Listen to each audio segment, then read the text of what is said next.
Hello दोस्तों, मेरे channel पर आपका बहुत बहुत स्वागत है। बोर्ड पर एक क्वेश्चन है, आप देख रहे होंगे, है ना। क्वेश्चन क्या है? Two charges plus q each are kept two a distance apart, a third charge minus two q is placed midway between them, the potential energy of the system is, है ना। तो एक काम करते हैं, ध्यान दीजिएगा। जैसे इंग्लिश मीडियम के जो विद्यार्थी हैं उनको समझ में आ गया होगा, और हिंदी मीडियम के विद्यार्थियों के लिए कह दूं, टू चार्जेस, देखिए दो आवेश दिए हुए हैं, ठीक है ना। और दोनों आवेश जो हैं, ठीक है, एक दूसरे से टू वे दूरी पे हैं। एक थर्ड चार्ज, एक तीसरा आवेश है माइनस टू क्यू, उसको क्या किया गया है, इन दो चार्जों के मध्य में रख दिया गया है, ठीक है ना। यहां लिखा है ना Midway between them, the potential energy of the system ना। आपको सिस्टम का स्थितिज ऊर्जा निकालना है। तो आशा करता हूं आप क्वेश्चन को समझ गए होंगे, ठीक है। देखिए काम करते हैं, इस क्वेश्चन को ना हम लोग ना थोड़ा सा बहुत आराम से और एक एक चीजों को समझ समझ के करेंगे। देखिए पहला क्या है कि जैसे टू चार्जेस हैं, है ना, two charges plus q each are kept. तो इट मींस दैट कि दो चार्जेस हैं, तो हम एक काम कर लेते हैं, पहले फिगर ड्रॉ कर लेते हैं। तो सपोज करिए that is a first charge plus Q and the second charge that is the plus Q. और ये क्या कह रहा है? ये कह रहा है कि इनके बीच का जो डिस्टेंस है दैट इज अ, ये जो आपका डिस्टेंस दिया हुआ है वो डिस्टेंस कितना दिया हुआ है? 2a दिया हुआ है। तो इनके बीच का डिस्टेंस हमारा कितना हो गया भाई? 2a हो गया। चलिए ठीक है, ये हमारा डिस्टेंस क्या हो गया? 2a हो गया। उसके बाद और क्या कह रहा है? क्वेश्चन ये कह रहा है कि ये third charge minus two q is placed midway between them, मतलब इन दोनों के बीच में माइनस टू क्यू रखा है। मतलब इन दोनों के बीच हम मान लेते हैं, जैसे मान लीजिए अगर ये इसका क्या हो गया, मिड पॉइंट हो गया।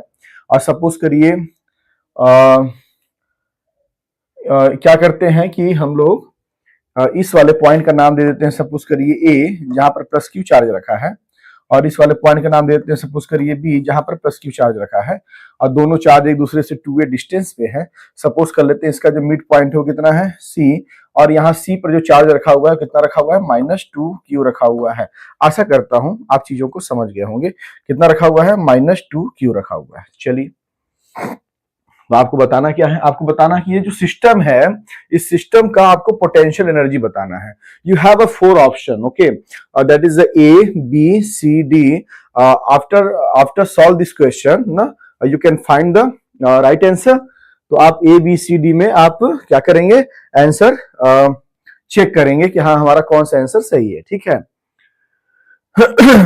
अब एक काम करना है कि इसको थोड़ा सा हम लोग ना चीजों को समझने का प्रयास करते हैं। ये बताइए कि यहां पर कितनी चार्जेस हैं? यहां पर 3 चार्जेस हैं। पहला कौन सा चार्ज है?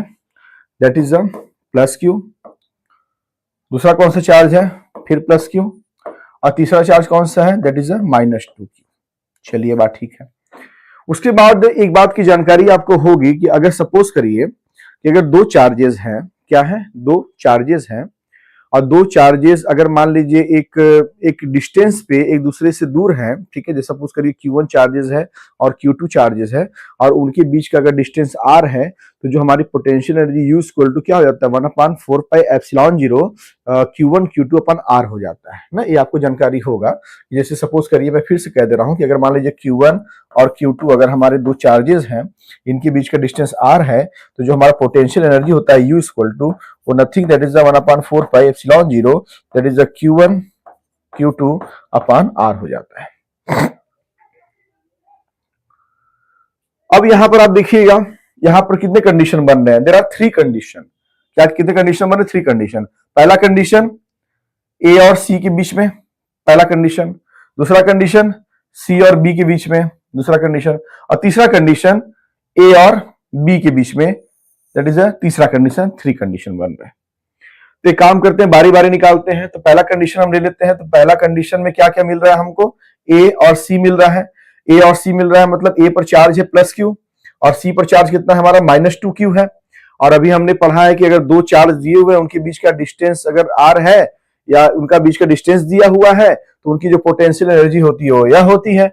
तो यहाँ पर ये बताइए, पहला कंडीशन में हम ले लेते हैं, सपोज करिए जो पोटेंशियल एनर्जी हम मान लेते हैं U1, और U1 इक्वल कितना हो जाएगा 1/4 pi epsilon 0, that is nothing, that is the Q1 into Q2। तो Q1 कितना है Q, और Q2 कितना है आपका -2Q, और अपान R कितना दिया हुआ है। एक बात बताइए, जब यहां से लेके यहां तक का डिस्टेंस 2a है, और अगर यह मिड पॉइंट है, तो ऑब्वियसली यहां से लेके यहां तक का डिस्टेंस होगा a हो जाएगा, और यहां से लेके यहां तक का डिस्टेंस भी कितना हो जाएगा, a हो जाएगा। आशा करता हूं आप समझ गए होंगे। और अपान R, अपान क्या हो जाएगा R, तो R कितना दिया हुआ है, इनके बीच का डिस्टेंस दिया a, इसको हम लोग मान लेते हैं इक्वेशन नंबर फर्स्ट मान लेते हैं।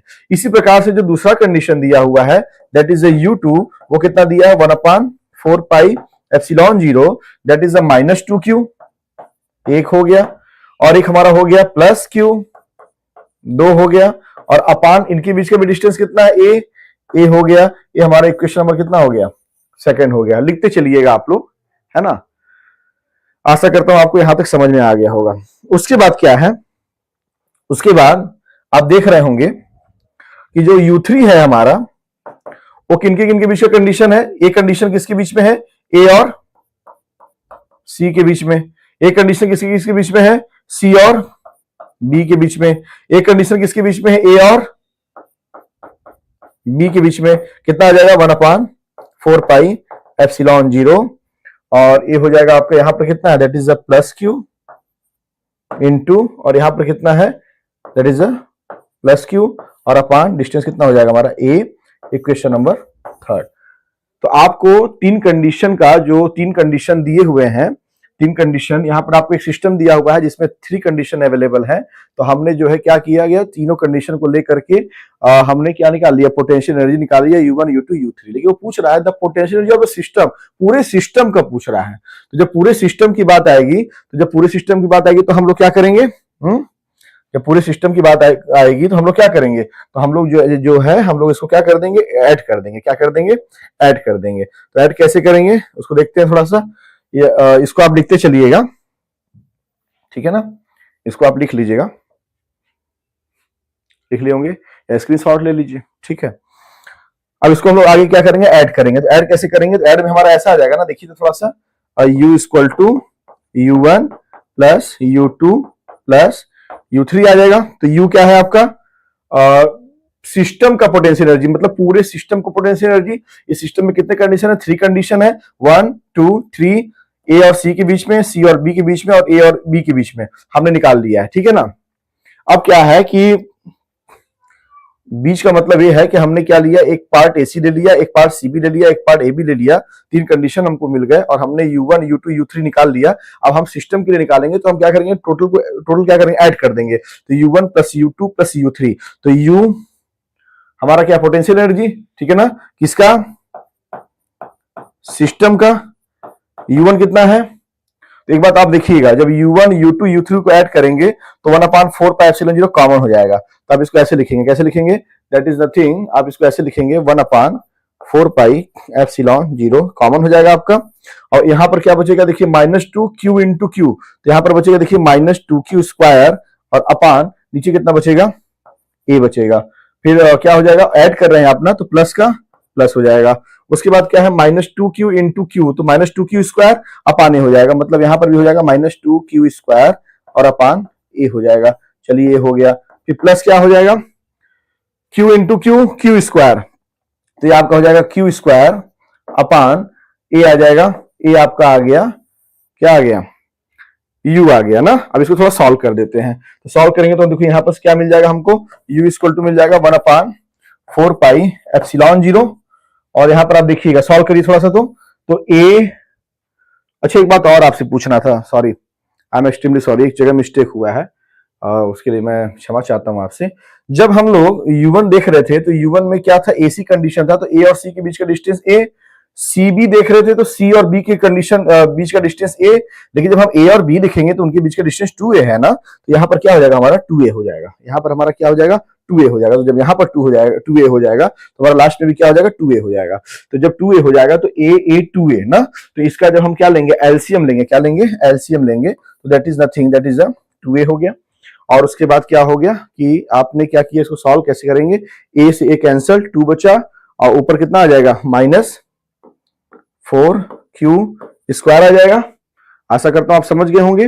और a से कैंसिल भी 2 बचा तो ऊपर फिर कितना आ जाएगा -4q² आ गया और 2a से 2a 1 हो जाएगा, ये कितना आ जाएगा +q² आ गया। ठीक है, इसको थोड़ा और सॉल्व कर लेते हैं। u = आ जाएगा हमारा 1/4πε0, ये आ जाएगा देखिए -4 -4 -8 और -8, ठीक है, -8 यहां पर आप देख रहे होंगे -4, a कैंसिल हो गया, 2 2 जा 4, ठीक है, हाँ, तो -4 -4 कितना हो गया -8 और -8 + 1 कितना हो जाएगा -7, तो -7q² अपान कितना आ जाएगा हमारा 2a आ जाएगा। ठीक है, तो -7q² अपान 2a आ गया। अब इसके बाद इसको और सॉल्व कर लेते हैं तो कितना हो जाएगा देखिएगा, -7q² है, 1 में मल्टीप्लीकेशन होगा कितना आ जाएगा -7q² आ जाएगा और अपान 2 का अगर 4 में करेंगे तो 4 2 जा 8 हो जाएगा, तो 8πε0a।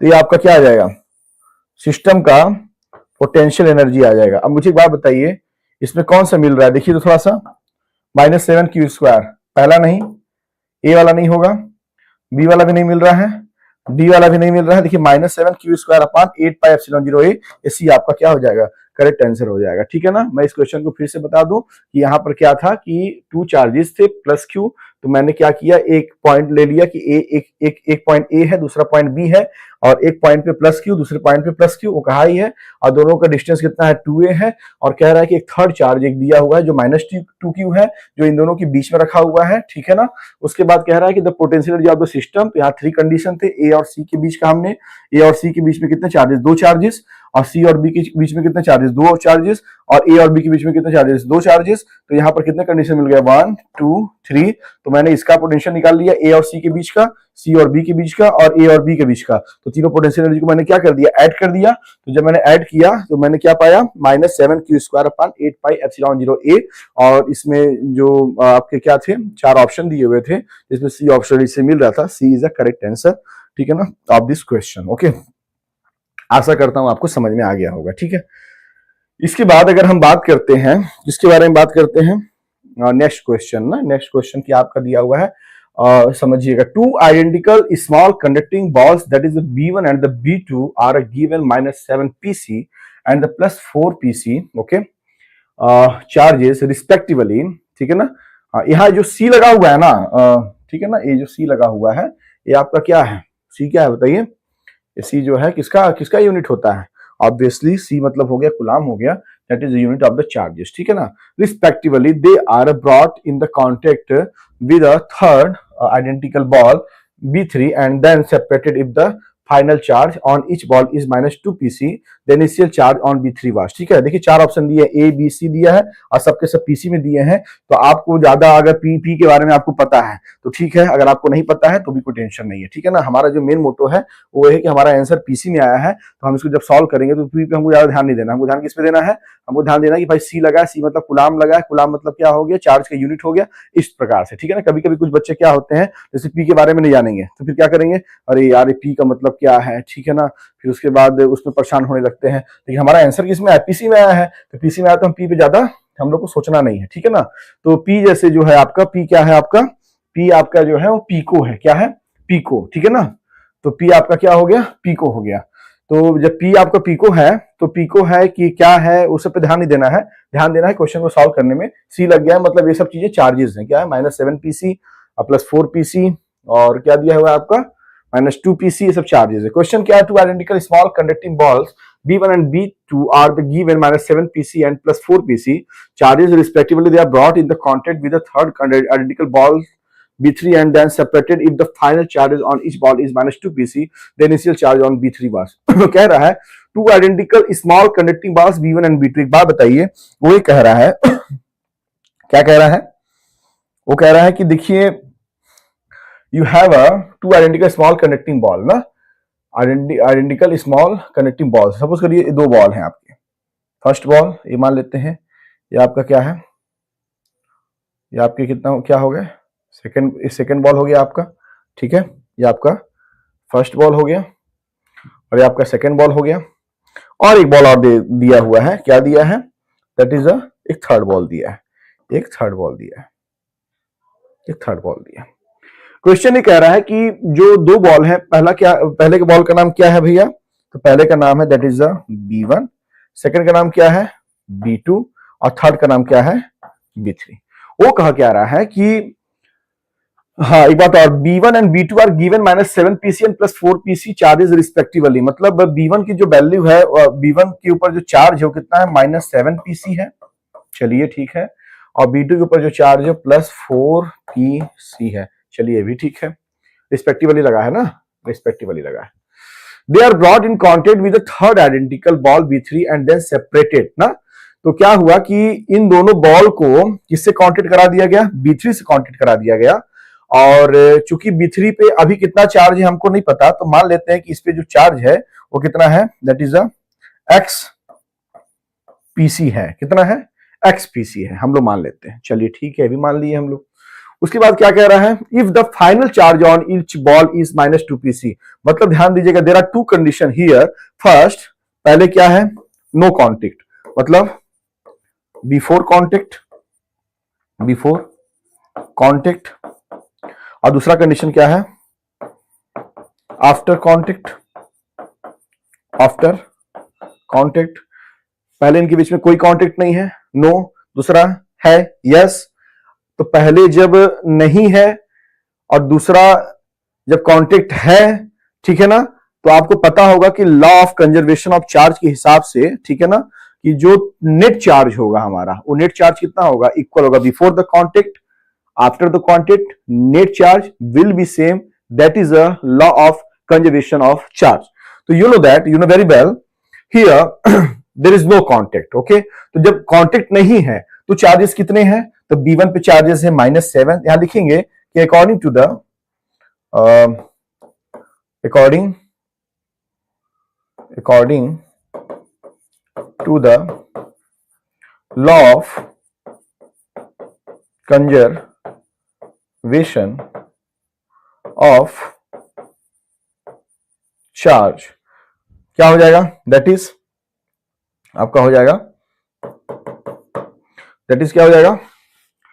Before the contact, after the contact, the net charge will be same. That is the law of conservation of charge ना। तो बिफोर द कॉन्टेक्ट पहले देख लेते हैं कितना है।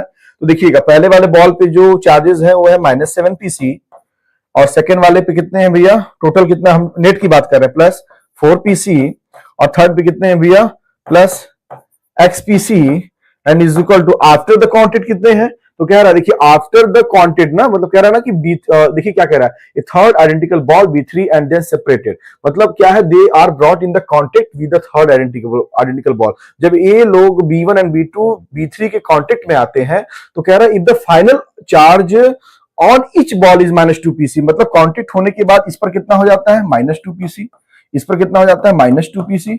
इस पर कितना हो जाता है? -2 PC। इट मींस दैट कि अब जो चार्ज हो जा रहे हैं टोटल आफ्टर कांटेक्ट ना, कांटेक्ट के बाद जो टोटल चार्ज है B1 पे कितना है? -2 PC, और B2 पे कितना है? -2 PC, B3 पे कितना है? -2 PC। आशा करता हूं आप समझ गए होंगे। अब यहां पर करना क्या, सॉल्व करते हैं थोड़ा सा। देखिए -7 + 4 कितना हो जाएगा? -3 PC और +X PC is equal to, and the -2 PC, ठीक है, यहां कितना है? -2 PC, कितना हो जाएगा? -2 -2 -2। तो -2 -2 -2 कितना हो गया बताइए? -2 -2 -2 कितना हो गया? 2 2 4 2 6 ना, तो -6 PC हो गया आपका, ठीक है, -6 PC, ठीक है ना। उसके बाद क्या होगा, यहां से हम देख लेते हैं, -XPC इज इक्वल टू, ठीक है, -6 PC, माइनस उधर जाएगा तो +3 PC। तो जो हमको x की वैल्यू मिलती है वो कितनी मिलेगी? -3 PC मिलेगी, ठीक है ना, -3 PC, ठीक है। तो एक्चुअल में काम करिएगा आप लोग ना, थोड़ा सा एक इसमें एक काम ऐसे कर लीजिएगा, आप XPC ना लिखिए, आप ना एक काम करिए, जैसे x, जैसे क्या करिए ना, b3 पे जो वैल्यू है उसको आप x मान के चलिए। क्या मान के चलिए कि हाँ भाई b3 पे अभी हमको इनिशियल चार्ज नहीं पता है, तो हम मान लेते हैं कितना है, x है। ठीक है, तो जब यहाँ पर x है तो ऑब्वियसली यहाँ जहाँ pc लगा हुआ है ना, इसको थोड़ा सा आप वो कर दीजिए। और x भाई x है तो ऑब्वियसली जब x की वैल्यू आएगी तो किस फॉर्म में आएगी, पीसी फॉर्म में ही आएगी ना। तो यहाँ पर इसको ऐसे कर लीजिए, ठीक है, थोड़ा सा सही रहेगा। ठीक है, इसमें कोई कॉम्प्लिकेशन आपको नहीं हुआ होगा मुझे लगता है। आपका x की वैल्यू किस में आया है, ऑब्वियसली -3 किस में आया है, पीसी में आया है। ठीक है ना, तो आप एक काम करिएगा, जैसे आपने मैं इसको फिर से समझा दे रहा हूँ कि पहले 3 बॉल हैं, B1 B2 है और B3 है, इनके बीच में कोई कांटेक्ट नहीं है। तो कोई कांटेक्ट नहीं है तो इनके ऊपर चार्ज कितना है, -7 पीसी, -2 पीसी, और थर्ड वाले को हम मान लेते हैं कि x है। चलिए ठीक है, जब इनके बीच में कांटेक्ट हो जाता है तो कितना चार्ज है, तो -2 पीसी, -2 पीसी, -2 पीसी। तो हमने क्या लगा दिया, according to the law of conservation of the charge लगा दिया। तो law of conservation of charge में मैंने क्या कर दिया, मैंने ये कर दिया कि बिफोर कांटेक्ट है ना, मतलब कांटेक्ट जब नहीं है तो नेट चार्ज कितना है, तो नेट चार्ज कितना है, -7 और कितना +4 पीसी प्लस x। तो मैंने ये लिख दिया आफ्टर द कांटेक्ट। ठीक है, जब इनके बीच में क्या हुआ, आफ्टर द कांटेक्ट, तो आफ्टर द कांटेक्ट में क्या है, मतलब जितने भी बॉल हैं B1 B2 B3 उनके ऊपर कितने चार्जेस हैं, -2 पीसी। तो -2 PC plus -2 PC plus -2 PC हो गया। फिर -7 + 4 -3 PC plus x is equal to -2 -2 -2 -6 PC and x equal to -6 कितना हो गया, +3 PC, -6 + 3 -3 and x equal to -3 PC. That is the right answer. और आप यहाँ पर देख लीजिए ए कौन सा है, ए होगा क्या, नहीं होगा, और सी होगा क्या, नहीं होगा, डी भी होगा क्या, नहीं होगा, बी होगा, तो बी आपका करेक्ट आंसर होगा। आशा करता हूं ये क्वेश्चन आपको समझ में आया होगा। ठीक है ना। ठीक है, तो इस प्रकार से क्वेश्चन बोर्ड में आते हैं। ओके, और इस प्रकार से क्वेश्चन को सॉल्व किया जाता है। आप किसी भी क्वेश्चन को पहले बारी बारी पढ़िए, पढ़ने के बाद एक एक लाइन पढ़ करके क्या दिया हुआ है, क्या निकालना है, उससे एक एक लाइन पढ़ रहे हैं, फिगर भी आप क्या है बनाते चलिए, तो ज्यादा चीजें क्लियर होंगी। ठीक है ना, और उसके बाद आपके पास अगर कॉन्सेप्ट रहेगा तो फिजिक्स के क्वेश्चन को सॉल्व करने में आपको कोई दिक्कत परेशानी नहीं होगा। आशा करता हूं आप चीजों को समझ गए होंगे। और यहाँ पर आप एक्स ही मान के चलिए, ठीक है ना, एक्सपीसी मत लिखिए, एक्स ही मान के चलिए, क्योंकि भाई ऑब्वियसली जो एक्स है, एक्स क्या है, चार्ज है, किस पर है, B3 पर है, और जो उसकी वैल्यू आएगी किस फॉर्म में, पीसी फॉर्म में ही आएगी। तो है ना, पीसी फॉर्म मतलब पी क्या हो गया आपका, पीको हो गया, और पीको है। कुछ लोगों को जैसे पता नहीं चलता कि हाँ भाई पीको है कि क्या है। तो हमारा कहने का मतलब ये है कि आपको इतना पता है ना कि आंसर जो आपके ए बी सी डी जो 4 ऑप्शन दिए पीसी फॉर्म में दिए हुए हैं, तो आप बस इतना जानिए कि हाँ भाई हम इसको सॉल्व करेंगे, पी क्या है क्या नहीं है डजंट मैटर, हमारा जो आंसर आएगा वो किस फॉर्म में आएगा, ऑब्वियसली पीको फॉर्म में आएगा। ठीक है ना, तो आशा करता हूँ आप समझ गए होंगे। ठीक है, एक क्वेश्चन है, इसको थोड़ा हम लोग सॉल्व करेंगे ना। देखिए, an electron falls through a distance of 1.5 centimetre in uniform electric field, मतलब uniform electric field given that है। ठीक है, और उसके बाद इलेक्ट्रॉन क्या कर रहा है, इलेक्ट्रॉन फॉल हो रहा है। ठीक है ना, और जो फॉल हो रहा है वो कितने डिस्टेंस से हो रहा है, 1.5 सेंटीमीटर से हो रहा है। चलिए ठीक है, of a magnitude 2.0 into 10⁴ newton per coulomb, it means that here value is given that, किसका वैल्यू दिया हुआ है बताइए, ये जो 2.0 × 4 है न्यूटन पर कूलम है, तो न्यूटन मतलब हो गया फोर्स और कूलम मतलब हो गया चार्ज, तो फोर्स अपॉन चार्ज किसका फार्मूला होता है, E=F/Q, मतलब यहाँ इलेक्ट्रिक फील्ड इंटेंसिटी की वैल्यू दी हुई है। चलिए ठीक है, the direction of the field is reverse keeping its magnitude unchange and the photon falls through the same distance. देखिएगा, एक से यहां पर समझिएगा, यहां तक जो है एक कंडीशन है, यहां तक जो है हमारा वो क्या है भाई, एक कंडीशन है। ठीक है, उसके बाद यहां से लेकर के दूसरा कंडीशन है, the direction of the field is reverse keeping its magnitude unchange and the photon falls through the same distance, compute the time of fall, मतलब आपको टाइमिंग निकालना है, टाइम निकालना है, क्या निकालना है, टाइम ऑफ फॉल निकालना है इन ईच केस, मतलब दोनों केस में निकालना है। Contrast the situation with that of the free fall under the gravity, यहां पर जो गिर रहा है वो with the influence of the gravity. Okay, इसको सॉल्व करते हैं। देखिए, सॉल्व करने के लिए there are 2 condition are given that, here we have 2 condition, तो एक एक करके सॉल्व करेंगे। तो पहला कंडीशन क्या है उसको समझिएगा। जैसे मैं पहले कंडीशन की बात करूं तो यहां पर आप देख रहे होंगे, यहां पर क्या देख रहे होंगे कि 2 प्लेट दिया हुआ है। ओके, और नीचे वाला जो प्लेट है वो पॉजिटिवली चार्ज्ड है, ऊपर वाला जो प्लेट है वो नेगेटिवली चार्ज्ड है, and you know about the direction of the electric field and the direction of the electric field from the positive to the negative. तो आप देख रहे होंगे जो इलेक्ट्रिक फील्ड का डायरेक्शन है वो नीचे से लेकर के ऊपर तक है। ओके, उसके बाद इलेक्ट्रॉन नीचे गिर रहा है। आपको मैंने बताया था कि अगर इलेक्ट्रिक फील्ड का डायरेक्शन अगर ऊपर की ओर है तो इलेक्ट्रिक फोर्स का डायरेक्शन भी ऊपर की तरफ होगा, लेकिन चूंकि इलेक्ट्रॉन जो है निगेटिव चार्ज है तो उसके लिए जो फोर्स लगेगा वो चूंकि कहां लगेगा, नीचे की तरफ लगेगा। मतलब इलेक्ट्रिक फील्ड का डायरेक्शन अगर ऊपर की तरफ है तो फोर्स का डायरेक्शन भी ऊपर की तरफ होगा।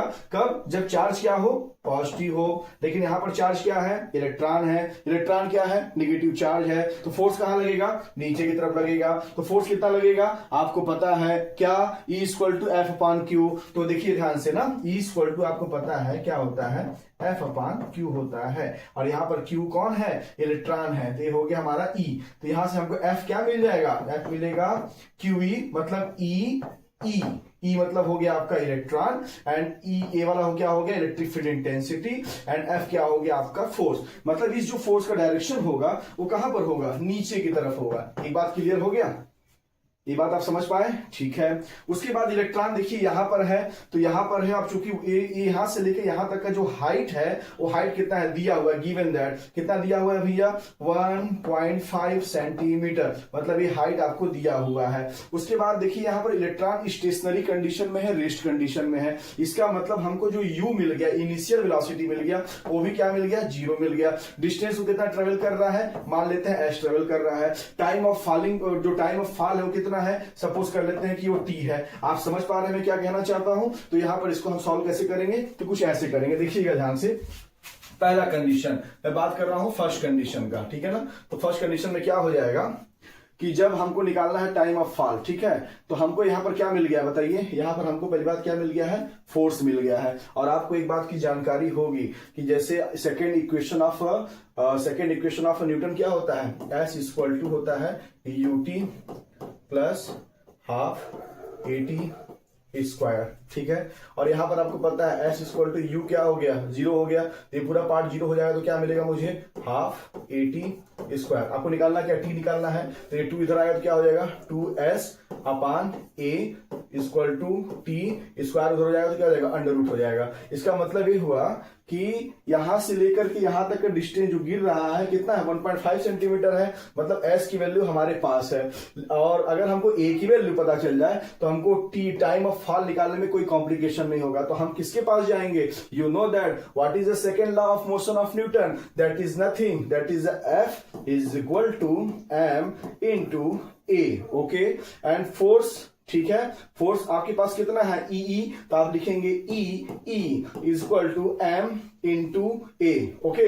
अब यहां से क्या हो जाएगा, A है, A निकालना है, A किसके लिए निकालना है, इलेक्ट्रॉन के लिए निकालना है, तो यहां पर m भी किसके लिए होगा, इलेक्ट्रॉन के लिए होगा। तो यहां नीचे कितना आ जाएगा, m E equal to AE, मतलब इस AE की जगह, इसको भी लिख देते हैं हम इलेक्ट्रॉन के लिए, इस AE की जगह मैं EE बाई M को मैं पुट कर सकता हूं। तो मुझे S की वैल्यू मिल गई, S की वैल्यू कितनी मिल गई, 1.5 सेंटीमीटर। मुझे AE की वैल्यू मिल गई, AE की वैल्यू कितनी मिल गई, E अपॉन M E क्या होता है, 1.6 into 10 to the power minus 19।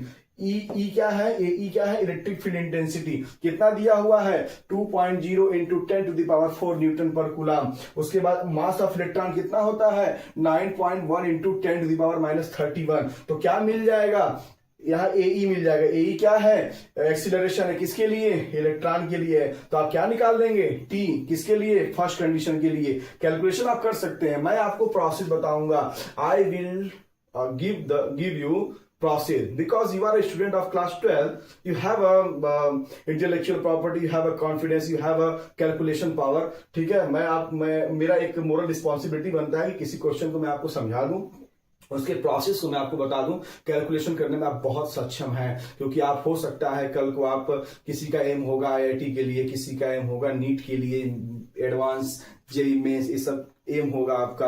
तो ये सब कैलकुलेशन करने के लिए आपको अभी से कैपेबल होना पड़ेगा, तब जाकर के आप बाद में चीजों को अच्छे से कर लेंगे। तो आप मुझसे एक्सपेक्ट क्या कर सकते हैं, मुझसे आप एक्सपेक्ट ये कर सकते हैं कि सर हमें क्वेश्चन को अच्छे से समझाएंगे, उसके बाद उसमें कौन कौन से फार्मूला यूज होंगे, कौन कौन से मेथड यूज होंगे, कौन कौन से कॉन्सेप्ट यूज होंगे, सर बता देंगे। कैलकुलेशन की बात रहेगी, आप करने में सक्षम है, मुझे आप पर पूरा विश्वास है कि आप कर लेंगे। ठीक है, तो हियर द कंडीशन आप समझ में आ गया आपको क्या कंडीशन, मैं फिर समझा दे रहा हूं कि जैसे यहां पर प्लेट था, ऊपर वाला निगेटिव चार्ज है और नीचे वाला पॉजिटिव चार्ज है। आपको पता है the direction of the electric field कहां होता है, पॉजिटिव टू निगेटिव होता है। और अभी फर्स्ट कंडीशन इलेक्ट्रॉन के लिए, सेकंड कंडीशन लिए प्लस ही लिया है, मतलब प्रोटॉन के लिए। मैं पहले कंडीशन की जब बात किया तो इलेक्ट्रॉन जो है क्या हो रहा है, नीचे गिर रहा है। कितने ऊंचाई से गिर रहा है, 1.5 सेंटीमीटर डिस्टेंस से गिर रहा है। तो मैंने क्या किया कि भाई मुझे क्या निकालना है, टाइम ऑफ फॉल निकालना है। तो टाइम ऑफ फॉल निकालने के लिए जाहिर सी बात है यहां पर कहीं ना कहीं मोशन हो रहा है under the influence of the gravity. तो मैंने क्या ले लिया, मैंने एक सेकंड लॉ ऑफ एक इक्वेशन ले लिया मैंने,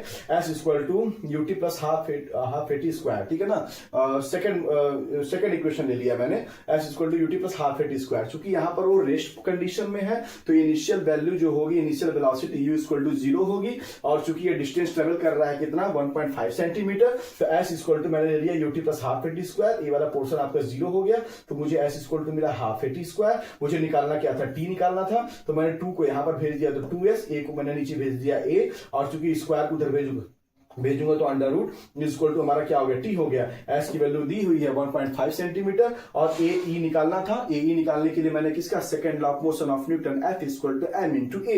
ए निकालना है तो एफ अपॉन एम। एफ किस पे लग रहा है, इलेक्ट्रॉन पे। किसी का इलेक्ट्रिक फील्ड का क्या मिल गया था, ई अपॉन एम। एम किसका, मास ऑफ इलेक्ट्रॉन। और आपको पता है कि जो इलेक्ट्रॉन का चार्ज होता है 1.6 into 10 to the power minus 19 coulomb, and the mass of the electron equal to nothing, that is 9.1 into 10 to the power minus 31, and you are capable for the calculation because you are a student of the class 12. okay, ठीक है, आप समझ पा रहे हैं। तो पहला condition मैंने आपको समझा दिया। ठीक है, अब अगर मैं सेकंड कंडीशन की बात करूं तो क्या मैं आप पे छोड़ दूं, मैं छोड़ सकता हूं, मुझे आप पे पूरा विश्वास है, लेकिन फिर भी ये मेरी मोरल रिस्पॉन्सिबिलिटी की मैं आपको बताऊंगा। एक बात बताइए, यहां पर कंडीशन क्या हो गया है भाई, यही ना हो गया है कि ऊपर वाला जो प्लेट है यहां पर निगेटिवली चार्ज है, यहां पर पॉजिटिवली चार्ज है। तो ये देखिए इसमें क्या हो गया ना कि इसमें जैसे प्लेट निगेटिव है, हो गया पॉजिटिव, पॉजिटिव वाला हो गया निगेटिव। तो अब जो इलेक्ट्रिक फील्ड का डायरेक्शन है वो बदल गया। क्या बदल गया, जो यहां पर ऊपर से नीचे से ऊपर की ओर था वह इलेक्ट्रिक फील्ड का डायरेक्शन क्या हो गया, ऊपर से नीचे की ओर हो गया। लेकिन बात समझिएगा, मैंने अभी आपको बताया कि जो इलेक्ट्रिक फोर्स का डायरेक्शन होगा, अगर चार्ज पॉजिटिव है तो इलेक्ट्रिक फील्ड के डायरेक्शन में ही होगा। तो इलेक्ट्रिक फील्ड की डायरेक्शन किधर है, ऊपर से नीचे की ओर। तो फोर्स का डायरेक्शन में किधर होगा, ऊपर से नीचे की ओर होगा। क्यों होगा, क्योंकि यहां पर क्या दिया हुआ है, प्रोटॉन। प्रोटॉन क्या है, पॉजिटिवली चार्ज है। सेम प्रोसेस आपको करना है, आपको यहां पर भी क्या करना है, सेम प्रोसेस करना है। एस की वैल्यू 1.5 सेंटीमीटर आपको दिया ही है। ठीक है, initial velocity u equal to 0 होगा ही। वहां पर क्या था कंडीशन कि एक्सेलरेशन किसके लिए था, इलेक्ट्रॉन के लिए था। यहां किसके लिए हो जाएगा, यहां किसके लिए हो जाएगा, एक्सेलरेशन प्रोटॉन के लिए हो जाएगा। वहां मास ऑफ इलेक्ट्रॉन लिए थे, यहां पर क्या ले लेंगे, मास ऑफ प्रोटॉन ले लेंगे। यहां पर क्या निकाले, वहां पर क्या निकाले थे आप, टी इक्वल टू निकाले थे अंडर रूट 2s अपॉन ए था। तो एक टी किसके लिए था, इलेक्ट्रॉन के लिए। अब ये टी आप किसके लिए निकाल रहे हैं, प्रोटॉन के लिए। यहाँ पे क्या हो जाएगा, अंडर रूट 2s अपॉन ए क्या हो जाएगा, प्रोटॉन के लिए पी हो जाएगा। वहां पर ए ई कैसे निकाले थे, तो ए ई निकाले थे कैसे निकाले थे, second law of motion of Newton, F equal to M into A निकाले थे। तो यहां पर भी क्या निकालेंगे, F equal to M into A P. A P मतलब एक्सिलरेशन फॉर द प्रोटॉन। तो क्या हो जाएगा, एफ अपॉन एम। ठीक है ना, एफ अपॉन एम हो गया। वहां क्या था, ई अपॉन, वहां क्या था, वहां पर यही था ना, एफ इक्वल टू आप जब निकाले थे एम इंटू ए निकाले थे, तो वहां पर फोर्स आपको क्या मिला था, ई मिला था। हाँ, ए वाला जो ई था क्या था, इलेक्ट्रॉन था।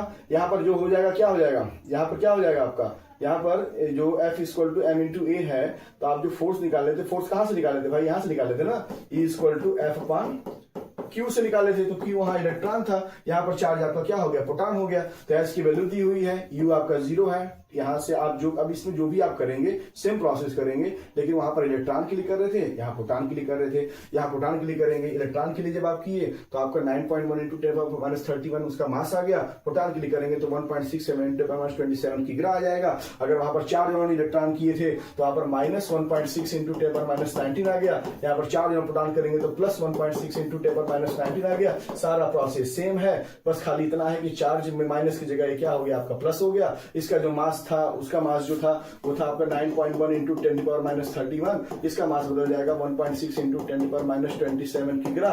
उसके बाद सेम प्रोसेस है, आप इसको सॉल्व कर सकते हैं। ठीक है, एक मैंने आपको बताया, एक में आपको काफी मैंने हिंट दे दिया, थोड़ा बहुत आप चीजों को कर सकते हैं, इसमें कोई दो राय नहीं है।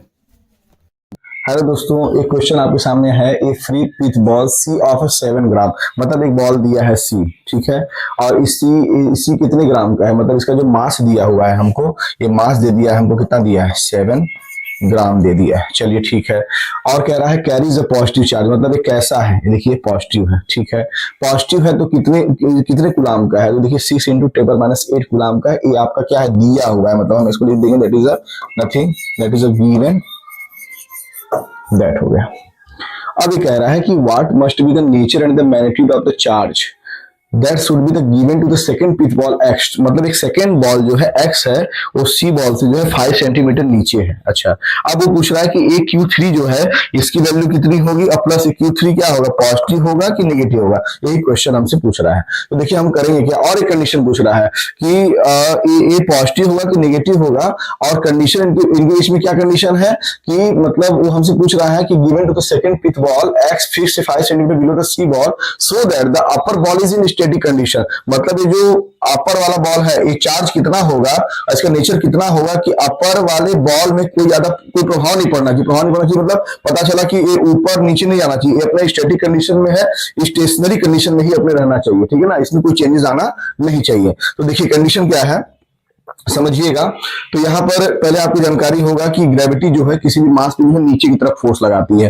तो जब नीचे की तरफ फोर्स लगाती है तो यहाँ पर बताओ यहाँ पर फोर्स कितना लग जाएगा। अगर इसका हम नाम ले, इसका मास मान लेते तो M1 मान लेते हैं, और अगर इसका मास हम लोग क्या मान लेते हैं, M2 मान लेते हैं। तो जो ग्रेविटी हमारी काम करेगी वो किधर काम करेगी, नीचे काम करेगी, तो कितना हो जाएगा M1 ji according to the, आपको जानकारी होगा जैसे हम लोग second law of motion of Newton पढ़ते हैं ना कि फोर्स इक्वल टू कितना होता है M × A होता है। तो वहां पर हम लोग क्या पढ़ते हैं, वहां पर तो हम लोग मोशन इन स्ट्रेट लाइन के लिए पढ़ते हैं। यहाँ पर चूंकि क्या है, यहाँ पर जो ग्रेविटी की अगर हम बात करेंगे तो कितना हो जाएगा M1 × क्या हो जाएगा G हो जाएगा, और ये जो हमारा फोर्स लग रहा है, जो ग्रेविटी फोर्स लग रहा है वो नीचे की तरफ लग रहा है। अच्छा ठीक है, अब उनका कंडीशन है कि स्टैटिक होना चाहिए। तो ये बताओ जब इसको नीचे की तरफ फोर्स लग रहा है तो जाहिर सी बात है कि अगर मैं भी अगर मान लीजिए जैसे यहाँ पर अगर मान लीजिए क्या आ गया, निगेटिव आ गया, तो जब निगेटिव आ गया तो प्लस और माइनस के बीच में क्या होगा, अट्रैक्शन होगा।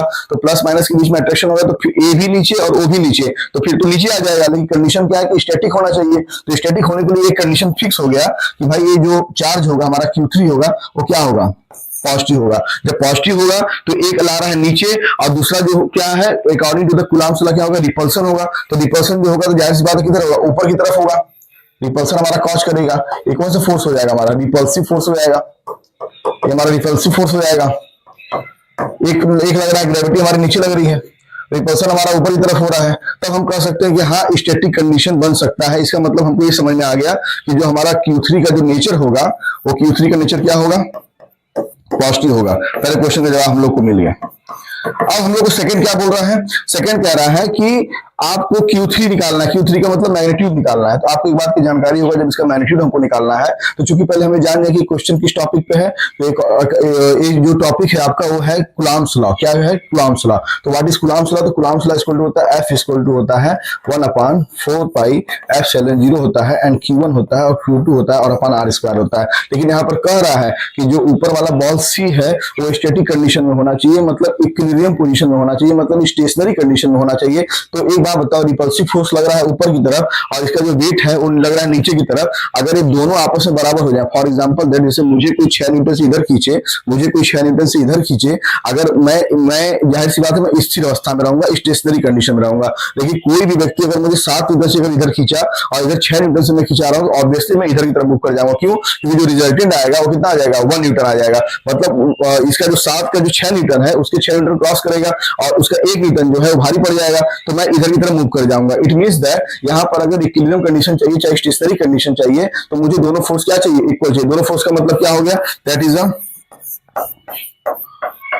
Repulsive force is equal to क्या हो जाएगा, इसका वेट क्या हो जाएगा, वेट हो जाएगा। रिपल्सिव फोर्स कितना है इसका 1/4 पाई F0। चार्ज कितना है, that is Q2 and Q3, तो Q2 एंड Q3 हो जाएगा। आर स्क्वायर है, सेंटीमीटर में है, तो मीटर में करेंगे कितना हो जाएगा 5/100, मतलब हो जाएगा 0.05, ये मीटर हो जाएगा। इसका स्क्वायर हो जाएगा। इसका वेट कितना है, जो m1 सॉरी वेट जो है इसका कितना m1 इंटू जी है, m1 कितना 7 ग्राम है, तो इसको किलोग्राम में बदलोगे तो कितना आएगा 7/1000, मतलब हो जाएगा आपका 0.007 और इंटू जी की वैल्यू कितनी होती है 9.8 मीटर पर सेकंड स्क्वायर होती है। इसको जब आप सॉल्व करेंगे, ठीक है, तो आप यहाँ पर देख रहे हैं इसकी वैल्यू आपको पता है 9 इंटू 10⁻⁹, Q2 की वैल्यू आपको पता है 6 इंटू 10⁻⁻8 कूलम। Q3 क्या करना है, आपको निकालना है 0.05 मीटर डिस्टेंस दिया हुआ है, ये वैल्यू आपका देखिए दिया हुआ है। तो आप यहाँ सॉल्व करेंगे तो आपको किसका वैल्यू मिलेगा, Q3 का वैल्यू मिलेगा। और Q3 का जो वैल्यू आएगा, अब इसे आपको सॉल्व करना है। जैसे अगर आप सॉल्व कर लेंगे जब, तो सॉल्व करने पे मैं फिर से बता दे रहा हूँ। देखिए अगर आपको दिक्कत ना हो, यहाँ पर देखिए 1/4πε0 की वैल्यू है, तो इसकी वैल्यू कितनी हो जाएगी, जाहिर सी बात हो जाएगी। यहाँ पर देखिए आप 9 इंटू 10⁻⁹ हमारा 9 हो गया, इंटू Q2 है, तो Q2 आपका दिया हुआ है, कितना दिया हुआ है 6 इंटू 10⁻⁻8 है। क्या निकालना है आपको, Q3 निकालना है। क्या निकालना है, Q3 निकालना है। और कितना हो गया ये आपका, अपान वाले की जो है इधर भेज दीजिए आप, तो कितना हो जाएगा देखिए 0.007 इंटू 9.8 इंटू 0.05 और इंटू 0.05। और यहाँ से जब Q3 आपको निकालना है, तो इस वाले पार्ट को आप क्या कर दीजिए, उसके नीचे भेज दीजिए। और जब नीचे आप भेज देंगे, तो जब आप Q3 पाएंगे, तो Q3 आप कितना पा जाएंगे 3.1 इंटू 10⁻⁷, और इसका जो यूनिट होता है कूलम, ये आपका आ जाएगा, आपका आंसर आ जाएगा। हेलो दोस्तों, एक क्वेश्चन दिया हुआ है, 4 equal point charges is 15 micro coulomb, है ना। यहाँ पर थोड़ा सा अब यहाँ है each 15 micro coulomb are placed on a four corner of a square of a side 0.1 meter. Find the force on any one of the given charge. देखिए मैटर बस इतना है कि एक स्क्वायर दिया हुआ है। क्या दिया हुआ है आपका, एक स्क्वायर दिया हुआ है, ठीक है। तो मैंने क्या बनाया, एक स्क्वायर बनाया, 4 कॉर्नर्स कह रहा है, तो मान लेते हैं कि A B C D उसका 4 कॉर्नर हो गया। और कह रहा है कि 4 इक्वल पॉइंट चार्जेस हैं, मतलब यहां पर हमको एक समझ में आ रहा है क्या, Q1 और Q2 और Q3 और Q4 इस सब के सब इक्वल है, और है कितना 15 माइक्रो कूलम है। और माइक्रो मतलब कितना हो गया 15 इंटू 10⁻⁻6 कूलम। अच्छा, अब ये कह रहा है कि आपको फोर्स निकालना है any one of the given charges. तो मैं एक काम करता हूं, मैं एक चार्ज चूज कर लेता हूं, जैसे कि जो डी पे जो चार्ज है वो Q4 है, और जाहिर सी बात है उसकी वैल्यू भी कितनी है 15 माइक्रो कूलम है। तो जब 4 इक्वल पॉइंट चार्जेस हैं, इसका मतलब सबका नेचर भी सेम होगा और सबका मैग्नीट्यूड भी सेम है। तो आप यहां पर एक चीज देख रहे होंगे कि इस डी पॉइंट पर बैठे हुए Q4 पर, मतलब हम लिखेंगे ऑन Q4 कौन कौन फोर्स लगाएगा, तो ऑब्वियसली Q1 लगाएगा, Q2 लगाएगा एंड Q3 लगाएगा। मतलब इस पर जो फोर्स लगेगा उसके लिए हु इज रिस्पॉन्सिबल, तो रिस्पॉन्सिबल में जो आ जाएंगे उनका नाम आ जाएगा Q1 Q2 Q3। कैसा फोर्स लगाएंगे, कूलम्स फोर्स लगाएंगे। क्या होता है Coulomb's force, 1/4πε0 Q1 Q2 upon R square, ठीक है। तो जब इनके बीच का फोर्स लगेगा तो उसको मैंने क्या नाम दे दिया F1। कैसा फोर्स होगा, जाहिर सी बात है अगर दोनों पॉजिटिव है दोनों निगेटिव है तो ऑब्वियसली रिपल्सन होगा, तो रिपल्सिव फोर्स होगा। तो जब रिपल्सिव फोर्स होगा तो जाहिर सी बात है यहां पर देखिए मैंने क्या नाम दिया है इन दोनों के बीच के फोर्स का, मतलब Q1 एंड Q4 ना, मतलब Q1 और Q4 में जो फोर्स लग रहा है उसका नाम मैंने दे दिया है आपको कितना F1 दे दिया है। उसके बाद आप यहां पर देख रहे होंगे Q3 है, तो Q3 और Q4 में जो फोर्स लग रहा है उसका नाम मैंने क्या दिया हुआ है, Q3 और Q4 में जो हमारा फोर्स लग रहा है उसका नाम क्या दिया हुआ है, मैंने F3 दिया हुआ है।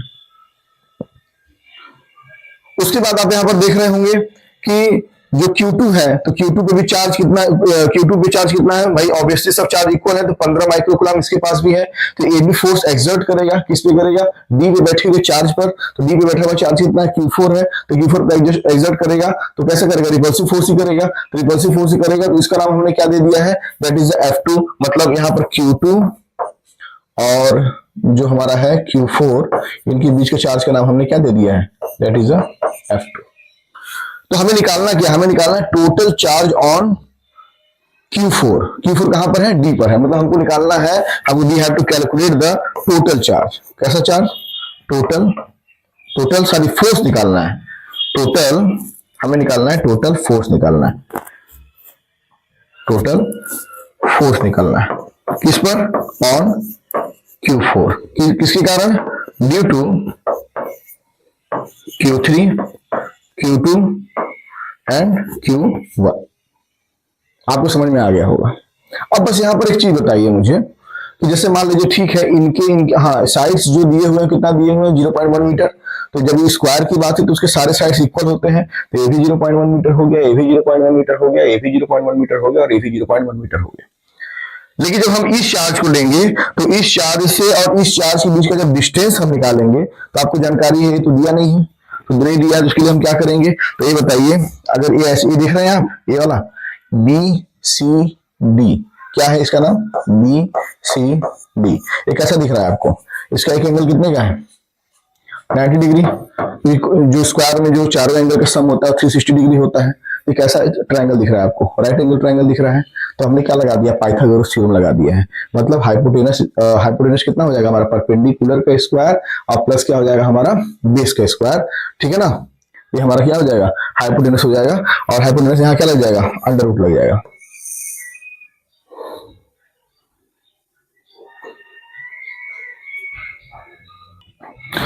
अब ये हमारा निकल जाएगा, जैसे ये हमारा क्या निकल गया, एक तरह से हाइपोटेनस निकल गया। इसको हम दूसरी भाषा में कह सकते हैं कि Q2 और Q4 के बीच का हमारा डिस्टेंस निकल जाएगा। देखिए बात यह है कि आप क्लास 12th के स्टूडेंट हैं, आप उससे ना पूरे कैलकुलेशन में आप अच्छे नहीं रह गए। अब आपके पास आपका जो इंटेलेक्चुअल प्रॉपर्टी वो डेवलप हो चुका है। अब आप इतने सक्षम हो गए हैं कि कैलकुलेशन करने में आप बहुत सक्षम हैं, ठीक है। क्योंकि इसके बाद आप कंपटीशन देंगे। हो सकता है कि कोई ये मेंस के लिए सोच रहा हो, कोई हो सकता है एडवांस के लिए सोच रहा हो, कोई हो सकता है नीट के लिए सोच रहा हो, है ना। और भी अच्छे अच्छे जो टॉप लेवल के कॉम्पिटिटिव एग्जाम है आप लोग देने वाले हैं, तो कैलकुलेशन वगैरह आप कर सकते हैं।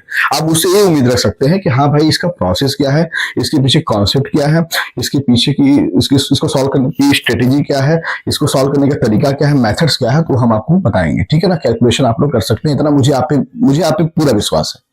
देखिए क्या है कि यहां पर अब जैसे मान लीजिए मैं अगर बात करूं Q1 का, तो Q1 ने फोर्स लगाया Q4 पर F1 पहला, Q3 ने फोर्स लगाया Q4 पर F3 दूसरा, Q2 ने फोर्स लगाया Q4 पर F2। अब हम यहां पर चेक करते हैं क्योंकि हमें निकालना है Q4 पर टोटल निकालना है, Q4 पर टोटल निकालना है। टोटल के लिए आप एक काम करिए ना, थोड़ी देर के लिए आप इस F2 को इग्नोर कर दिए। तो जब आप F2 को थोड़ी देर के लिए इग्नोर करेंगे तो मुझे आप एक बात बताइएगा, जैसे ही आप इग्नोर करेंगे तो इग्नोर करने पे इसका थोड़ा सा आप ले लीजिएगा, इसका स्क्रीनशॉट ले लीजिए या लिख लीजिए, फटाफट लिखिए। तो जब आप इग्नोर करेंगे तो इग्नोर करने के बाद देखिए क्या होगा, हमको एक फिगर मिलेगा, पता है हमको क्या मिलेगा, एक फिगर मिलेगा। कैसा फिगर मिलेगा, देखिए ऐसा फिगर मिलेगा। ये हमको मिल जाएगा F1 और ये मिल जाएगा हमको F3। ध्यान दीजिएगा अभी हमारा F2 है, उसको भी हम भूले नहीं है, उस वाले दिन हम उसको इग्नोर किए हैं। तो जब F1 F3 मिल जाएगा तो ये बताइए इनके बीच का एंगल कितना है, 90 डिग्री है। और जब इसके बीच का एंगल 90 डिग्री है तो इसका जब हम रिजल्टेंट निकालेंगे उसका नाम हम मानिए दे देते हैं क्या, F' दे देते हैं। तो हमको पता है कि रिजल्टेंट कैसे निकलता है। तो रिजल्टेंट निकालने का जो तरीका है वो तरीका आपको जानकारी हुआ, क्या होता है कि होता है भाई, यहाँ हो जाएगा F' square equal to F1 square plus F2 square plus 2 F1 F2 cos theta की वैल्यू कितनी है, 90 है। कॉस 0 की वैल्यू 1, कॉस 90 की वैल्यू 0, मतलब ये वाला पार्ट क्या हो जाएगा, 0 हो जाएगा। क्या बचेगा, F' स्क्वायर उधर जाएगा तो अंडर रूट क्या हो जाएगा, F1 स्क्वायर और क्या हो जाएगा F2 स्क्वायर। बात समझ में आया। तो ये हमारा क्या निकल जाएगा, रिजल्टेंट निकल जाएगा। अब आप कहेंगे सर अभी F1 F2 तो हम निकाले ही नहीं, मैंने आपको पहले हिंट कर दिया है, आप इसी का प्रयोग करेंगे। ये आप दिख रहा है आपको, जब हम बात करेंगे किसका, Q1 और Q4 का, तो यहाँ पर जो Q1 और Q2 की वैल्यू क्या हो जाएगी, Q1 Q4 हो जाएगी। जब हम बात करेंगे Q2 और Q4 का, तो यहाँ पर इसकी वैल्यू क्या हो जाएगी, Q2 Q4 हो जाएगी। जब हम बात करेंगे Q3 Q4 का, तो यहाँ पर क्या हो जाएगा, Q3 Q4 हो जाएगी। डिस्टेंस सबका सेम है, मीटर में भी दिया है, आपको मीटर में कन्वर्ट करने की जरूरत नहीं है। मतलब आप यहाँ से क्या निकाल लेंगे, आप यहाँ से निकाल लेंगे, क्या निकाल लेंगे आप, F1 की वैल्यू, F2 की वैल्यू, F3 की वैल्यू, किसका यूज करके, इस वाले फार्मूला का। इस फार्मूला का नाम क्या है, कूलम्ब्स लॉ। इस कूलम्ब्स फोर्स का यूज करके आप निकाल लेंगे। अब निकालने के बाद जो है, अभी आपने किसको इग्नोर किया हुआ है, F2 को इग्नोर किया हुआ है। F2 को आपने इग्नोर किया हुआ है। एक थोड़ा सा मिस्टेक हो गया यहाँ पर, देखिए हम लोग तो F1 और F3 का रिजल्ट निकाल रहे हैं ना, तो F base square equal to हो जाएगा हमारा F1 का स्क्वायर प्लस F2 नहीं, यहाँ हो जाएगा F3 का स्क्वायर और प्लस F1 F2 नहीं, F1 F3 का F1 F3 cos 90 हो जाएगा। तो जब cos 90 हो जाएगा तो यहाँ से जब हम F बेस निकालेंगे तो F1 स्क्वायर प्लस हमारा आ जाएगा F3 स्क्वायर आ जाएगा, ठीक है ना। तो F बेस इक्वल टू हो गया under root F1 square plus F3 square. अब क्या करना है, यहाँ समझना है, यहाँ क्या समझना है कि जैसे हमारा क्या निकल गया, F डैश निकल गया। F डैश मतलब इस F1 और F3 का रिजल्टेंट निकल गया। जो हमारा F डैश आया वो F डैश क्या आया, हमारा आया F1 और F3 का क्या आया, रिजल्टेंट आया। क्या आया, रिजल्टेंट आया। अब मुझे एक बात बताइएगा, वो पूछ रहा है टोटल फोर्स, तो हमने तो F2 को इग्नोर किया था ना, तो अब एक काम करते हैं, मतलब हमको एक चीज मिल गया। क्या मिल गया कि F1 और F3 का रिजल्टेंट मिल गया। तो अब जो टोटल फोर्स की बात करें तो हम लिखेंगे यहाँ पर ऐसे टोटल फोर्स। टोटल फोर्स मान लेते हैं क्या है, मान लेते लिख देते हैं F, यहाँ लिख देते हैं टोटल, कोई दिक्कत नहीं है आपको। अच्छा, F1 F3 का रिजल्टेंट कितना आया है, F डैश। अच्छा, F2 को हमने इग्नोर किया था, अब हम F2 को ले आते हैं। मतलब जाहिर सी बात है, मतलब इस डायरेक्शन में उसका रिजल्टेंट लग रहा है F डैश, और इसी डायरेक्शन में एक F2 लग रहा था जिसको हम इग्नोर किए थे। तो जो टोटल नेट फोर्स हो जाएगा हमारा F डैश प्लस F2, और F डैश आप निकाल चुके होंगे यहाँ से under root F1 square plus F3 square से, और F2 की वैल्यू आप निकाल पाएंगे किससे, कूलम्ब्स लॉ से, मतलब 1/4πε0 Q2, ठीक है ना, and Q4 upon R square. R की वैल्यू आपकी कितनी है, स्क्वायर करेंगे अंडर रूट हट जाएगा। इसको आप सॉल्व करेंगे तो सॉल्व करने पे आपको किसकी वैल्यू मिल जाएगी, F2 की वैल्यू मिल जाएगी।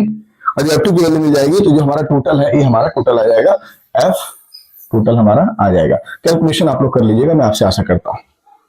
मैं फिर से एक बार फटाफट समझाता हूं। मैंने एक स्क्वायर लिया था, स्क्वायर के साइड से ऑब्वियसली इक्वल होंगे, उनकी कॉर्नर की जो चार्ज इक्वल होंगे, तो जाहिर सी बात है हमको निकालना है किसी एक चार्ज पर टोटल फोर्स। तो मैंने एक चार्ज ले लिया Q, अब इस पर टोटल फोर्स किसी कारण लगेगा, तो Q4 पे लगेगा Q3 के कारण, Q2 के कारण, Q1 के कारण। और जब चार्ज कितना लिया है, चार्ज कितना दिया हुआ है इसमें क्वेश्चन में, 15 माइक्रोकूलम दिया है। 1 माइक्रोकूलम बराबर होता है 10⁻6 कूलम, तो 15 माइक्रोकूलम बराबर हो गया 15 इंटू 10⁻6 कूलम हो गया, ठीक है। उसके बाद यहाँ पर देखिए सबका डिस्टेंस दिया, मतलब साइड्स कितना दिया, 0.1 मीटर दिया हुआ है। हमको जो ए निकालना था, तो हमने क्या किया, 90 डिग्री हो गया। हमने इस ट्रायंगल को लिया, जो BCD लिया, ये हो गया राइट एंगल ट्रायंगल हो गया। और इसमें जो हमने निकाला, इसको according to the Pythagoras theorem, तो हमको पता है हाइपोटेनस स्क्वायर इक्वल टू क्या होता है, perpendicular square plus base square होता है। तो हमने यहाँ से हाइपोटेनस निकाल लिया। इसकी भाषा में हमने क्या निकाल लिया, Q2 और Q4 के बीच का डिस्टेंस निकाल लिया।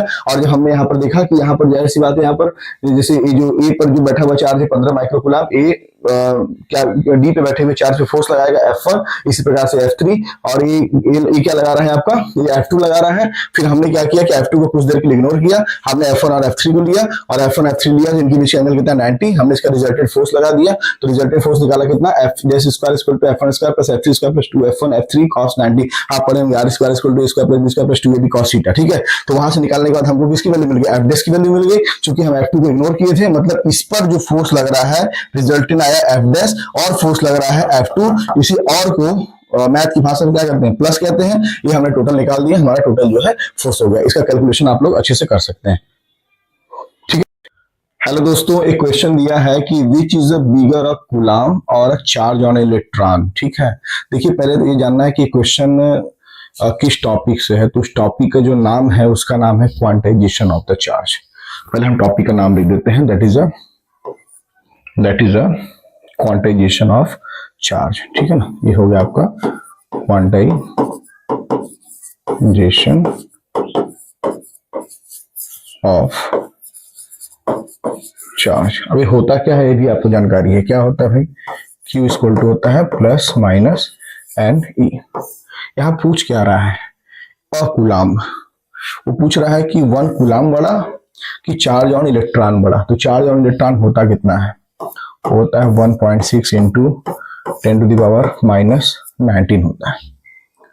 तो आप एक बात देख रहे होंगे यहाँ पर, क्या देख रहे होंगे कि Q equal to plus minus n से आपको समझ में आ रहा होगा कि जो चार्ज है वो integral multiple of the charge on electron है। मतलब आप इजीली कह सकते हैं क्या, 1 coulomb is greater than 1.6 into 10⁻⁻19। ठीक है, मतलब यहां हमको एक बात समझ में आ गया कि which is bigger than, that is 1 coulomb is bigger than 1.6 into 10⁻⁻19, that is the charge on electron. Second question क्या कह रहा है, how many electronic charges form 1 coulomb of charge. How many electronic charges मतलब आपसे क्या पूछ रहा है, एन पूछ रहा है। तो आप देखेंगे according to the quantization of charge what, Q equal to N into E. पूछ क्या रहा है, एन पूछ रहा है। क्या क्या दिया हुआ है, how many electronic charges form of 1 coulomb, मतलब Q की वैल्यू कितनी दी है, 1c दी है। पूछ क्या रहा है, एन टू बी कैलकुलेटेड। ई कितना होता है 1.6 इंटू 10⁻⁻19। तो ये काम करेंगे, यहाँ से एन कितना निकल जाएगा 1/1.6 इंटू 10⁻⁻19। इसी को आप जब सॉल्व कर लेंगे, इसी को जब आप सॉल्व कर लेंगे, ये आ जाएगा 6.25 इंटू 10⁻18। ये आपके आ जाएंगे नंबर ऑफ इलेक्ट्रॉनिक, आपका चार्ज आ जाएगा। ठीक है, एक सेकंड क्वेश्चन दिया हुआ है, आप देखिएगा, ये आप समझ में आ गया होगा आपको, मैं आशा करता हूं। इसमें हमने कुछ नहीं किया है, केवल क्वांटाइजेशन ऑफ चार्ज का हमने यूज किया है। तो Q equal to plus minus n को ही हमने लिया है। जब भी कभी ऐसा आए कि जैसे भाई 1 कूलम बढ़ा कि चार्ज और इलेक्ट्रॉन बढ़ा, तो सिंपल सी बात है कि जो चार्ज होता है वो यहाँ पर चार्ज और इलेक्ट्रॉन के मल्टीपल फॉर्म में है। ठीक है ना, जो मल्टीपल फॉर्म में है, इट मींस दैट यहाँ पर एन की वैल्यू जैसे जैसे बढ़ेगी, जैसे ई तो अपना सेम रहेगा, क्या रहेगा 1.6 इंटू 10⁻19 रहेगा। लेकिन भाई जो हमारा क्यू है वो एन इंटू ई है। इसका मतलब साफ समझ में आ गया कि जो हमारा 1 कूलम होगा वो क्या होगा 1.6 इंटू 10⁻19 चार्ज ऑन इलेक्ट्रॉन से क्या होगा, बड़ा होगा। तो ये हमारा एक क्वेश्चन सॉल्व हो गया। सेकंड देखिए क्या लिखा है, a comb drawn through persons hair on a dry day causes the 10⁻23 electrons to leave the person's hair and stick to the comb. Calculate the charge on the comb. ठीक है ना, देखिए बात यह है कि एक कंघी को बाल में क्या हुआ है, रगड़ा गया है। रगड़ने के बाद क्या हुआ है कि बाल से जो है इलेक्ट्रॉन जो है वो कहां पर आ गए, कॉम्ब में आ गए। तो वो पूछ रहा है कि calculate the charge on comb, मतलब आपको निकालना है क्या, you have to find the, that is the nothing, that is the Q निकालना है। तो आपको पता है क्या होता है फार्मूला, Q इक्वल टू कितना होता है, एन ई होता है। ठीक है, और Q निकालना है तो Q इक्वल टू कितना हो जाएगा, एन का वैल्यू कितना दिया हुआ है 10⁻23। ई कितना होता है 1.6 इंटू 10⁻⁻19। तो Q कितना हो जाएगा 1.6 इंटू 10⁻, कितना हो जाएगा आपका 23 में से 9 19 गया, कितना आ जाएगा 4, है ना। तो ये हो जाएगा आपका 4, क्या हो जाएगा कूलम, आपको क्या हो जाएगा आंसर हो जाएगा। इसमें एक बात और समझना, जैसे Q की वैल्यू आ गया है 1.6 इंटू 10⁻4 कूलम आ गया है। लेकिन आप देख रहे होंगे कि जब हम कॉम्ब को हेयर में रगड़े हैं तो हेयर से क्या गए हैं, इलेक्ट्रॉन गए हैं। कितने इलेक्ट्रॉन गए हैं 10⁻23 इलेक्ट्रॉन गए हैं। इसका मतलब हुआ कि जो कॉम्ब के पास एक्सिस ऑफ इलेक्ट्रॉन है, जो कॉम्ब है हमारा, जो कॉम्ब है उसके पास क्या हो गया, एक्सिस में इलेक्ट्रॉन हो गए। किसमें इलेक्ट्रॉन हो गए, एक्सिस में हो गए। तो इसका मतलब जो हमारा चार्ज हो जाएगा Q, ये क्या हो जाएगा, माइनस लग जाएगा, क्या लग जाएगा माइनस, क्योंकि ड्यू टू द इलेक्ट्रॉन ना, माइनस 1.6 इंटू 10⁻4 कूलम। ये आपको क्या हो जाएगा, फाइनल आंसर हो जाएगा।